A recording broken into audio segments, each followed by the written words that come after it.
Tingnan nyo mga lodi, ang mga alaga nating mga warrior, nasa silong lang sila ng mga tipi natin dahil sa masyadong mainit.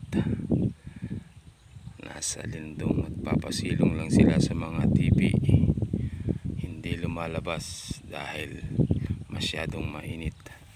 Pero mamayang hapon lalabas din sila at magpapalamig. Yan, obserbahan nyo mabuti mga lodi. Pag ang manok nabilad sa araw, tiyak pulutan ng labas. Kaya't bantayan yung maigi ang mga alaga ninyong warrior. Pag ganito, expose sila sa araw, tiyagaan lang. At kailangan nila ng immune system para sa labanan na darating. Kaya't mga lodi, salamat. Okay.